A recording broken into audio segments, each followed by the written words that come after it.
By most accounts, a remarkable visit by Afghanistan's new president. Out were the days of tension and mistrust between former Afghan President Hamid Karzai and the US government. In were words of praise, warm greetings, and flexibility by an American president willing to keep US forces in Afghanistan a bit longer. In the end, Afghan President Ashraf Ghani got the commitment he was after. I've consulted with General Campbell in Afghanistan, my national security team, and I've decided that we will maintain our current posture of 9,800 troops through the end of this year. Later, we'll talk with the current advisor to Afghan CEO Abdullah, former US ambassador to NATO, and a strategic analyst. But we begin with the latest from CCTV's White House correspondent Jessica Stone.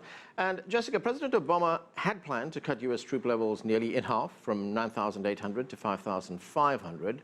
That was by the end of this year. So why the delay? Well, Afghan President Ashraf Ghani had actually been asking the White House to consider this very delay due to security concerns.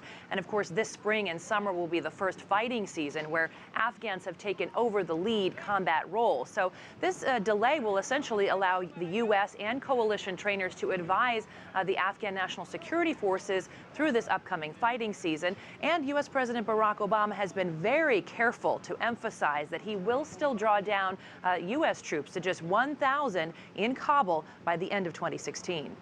Now, Jessica, on several occasions during this visit by President Ghani, he talked about the threat from extremists, particularly, of course, Islamic State. Let's take a listen to what he said at the news conference with President Obama. Today, the state system, as we've known it, is under attack. These are not classic national liberation movements. These are destructive, nihilistic movements, and it's essential that we confront them with vigor and determination. So the U.S. still plans to pull out all troops by the end of 2016. Could the ongoing threat from ISIL and the Taliban change that? And is the U.S. providing other assistance to deal with the problem?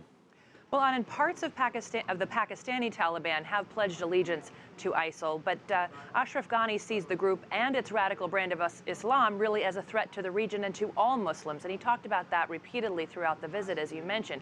But I think the answer to your question really depends on the inroads that ISIL is able to make in the region. And President Ghani is essentially trying to position Afghanistan as part of a bulwark, an international bulwark against the spread of ISIL and its radical ideology. Of course, remember, they've learned this lesson the hard way, Al-Qaeda using Afghanistan as a sanctuary and a training ground prior to the 9/11 attacks. And Ghani has told Congress, in fact, that Afghanistan would be, quote, a graveyard for foreign terrorists.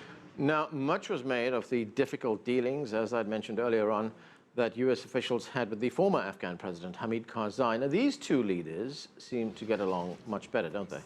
Absolutely, and I had the privilege to both be in the Oval Office during their meeting as well as in the press conference between the two leaders. There was a definite warmth. I mean, they looked at each other, they shook hands. There was a lot of warmth between them, and there was a lot of warmth really in the congressional address that Ashraf Ghani made.